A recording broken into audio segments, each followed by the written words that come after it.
देशद्रोहियों सावधान, जाग उठा है राम भगवान।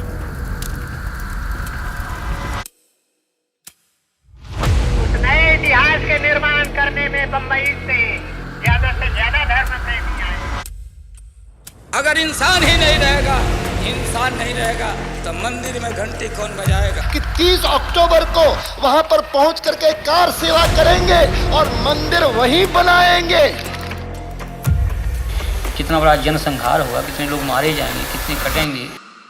रघुकुल रीत सदा चली आई, प्राण जाई पर वचन न जाई। मर्यादा पुरुषोत्तम श्री राम जिन्होंने अपने पिता के एक आदेश पर अयोध्या छोड़ वन में 14 साल बिताए, उनका मंदिर उनकी जन्मभूमि पर ही बनाने की लड़ाई दशकों तक चली। इसकी नींव जनवरी 1950 में एक स्थानीय भक्त गोपाल सिंह विशारद ने रखी थी। उन्होंने सिविल जज की अदालत में सरकार, जहूर अहमद और अन्य मुसलमानों के खिलाफ मुकदमा दायर कर कहा कि जन्मभूमि पर स्थापित श्री भगवान राम और अन्य मूर्तियों को हटाया ना जाए और उन्हें दर्शन और पूजा के लिए जाने से रोका ना जाए। सरकार के कहने से मंदिर और मस्जिद का निर्माण नहीं होता है। यह धर्म की बात है और पब्लिक का अपना अटूट विश्वास की बात है। सिविल जज ने उसी दिन यह स्थगनादेश जारी कर दिया, जिसे बाद में मामूली संशोधन के साथ जिला जज और हाई कोर्ट ने भी अनुमोदित कर दिया। स्थगनादेश को इलाहाबाद हाई कोर्ट में चुनौती दी गई, जिससे फाइल 5 साल वहीं पड़ी रही। नए जिला मजिस्ट्रेट जैन उग्रा ने सिविल कोर्ट में अपने पहले जवाबी हलफनामे में कहा, विवादित संपत्ति बाबरी मस्जिद के नाम से जानी जाती है और मुसलमान इसे लंबे समय से नाराजगी के लिए इस्तेमाल कर रहे हैं। इसे रामचंद्र जी के मंदिर के रूप में नहीं इस्तेमाल किया जाता था। 22 दिसंबर की रात वहां चोरी छिपे और गलत तरीके से श्री रामचंद्र की मूर्तियां वहां रख दी गई थी। तो उतनी में मौज़न रात में आया, जो वहाँ मस्जिद में रहता था, सफाई करने वाला, झाड़ू देने वाला। उसने बतलाया कि हमारे यहाँ मस्जिद के अंदर तो मूर्ति रख दिया है बैरागियों ने। कुछ दिनों बाद दिगंबर अखाड़ा के महंत रामचंद्र परमहंस ने विशारद जैसा एक और सिविल केस दायर किया। परमहंस मूर्तियां रखने वालों में से एक थे और बाद में विश्व हिंदू परिषद के आंदोलन में उनकी बड़ी भूमिका थी। इस मुकदमे में भी मूर्तियां न हटाने और पूजा जारी रखने का आदेश हुआ। कई साल बाद 1989 में जब रिटायर्ड जज देवकी नंदन अग्रवाल ने स्वयं भगवान राम की मूर्ति को न्यायिक व्यक्ति करार देते हुए नया मुकदमा दायर किया, तब परमहंस ने अपना केस वापस ले लिया। मूर्तियां रखने के करीब 10 साल बाद 1951 में निर्मोही अखाड़े के जन्म स्थान मंदिर के प्रबंधक के नाते तीसरा मुकदमा दायर किया, जिसमें राम मंदिर में पूजा और प्रबंध के अधिकार का दावा किया गया था। 2 साल बाद 1981 में सुन्नी वक्फ बोर्ड और 9 स्थानीय मुसलमानों की ओर से चौथा मुकदमा दायर हुआ। इसमें न केवल मस्जिद बल्कि अगल बगल कब्रिस्तान की जमीनों पर स्वामित्व का दावा किया गया था। जिला कोर्ट ने इन चारों मुकदमों को एक साथ जोड़कर सुनवाई करने लगे। 2 दशकों से ज्यादा समय तक यह एक सामान्य मुकदमे की तरह चलता रहा और इसकी वजह से अयोध्या के स्थानीय हिंदू मुसलमान अच्छे पड़ोसी की तरह रहते रहे। इतना ही नहीं, मुकदमे के दोनों मुख्य पक्षकार परमहंस और हासिम अंसारी दोनों एक ही गाड़ी में हंसते बतियाते कोर्ट जाते थे। बिना हिचक रात बिरात एक दूसरे के घर आते जाते थे। हिंदू मुस्लिम भाई भाई आपस में सब भाई भाई।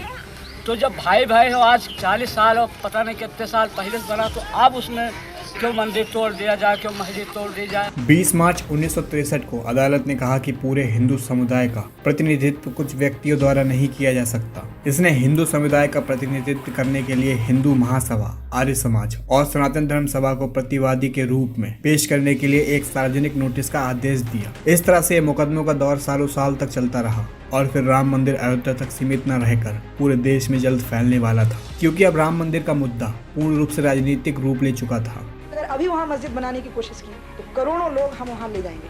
हम ना पहुँचेंगे तो भी लोग वहाँ पहुँचेंगे, लाखों लोग अपनी जान दे देंगे, हम सब अपने प्राणों की बलि दे देंगे, लेकिन हम वहाँ मस्जिद अब नहीं बनने देंगे।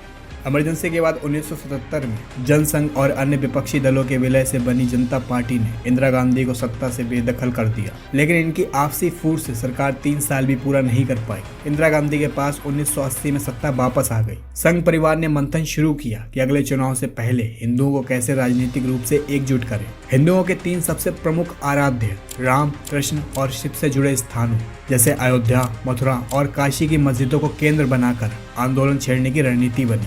7 से 8 अप्रैल को दिल्ली के विज्ञान भवन में धर्म संसद का आयोजन कर तीनों धर्म स्थानों की मुक्ति का प्रस्ताव पास किया गया।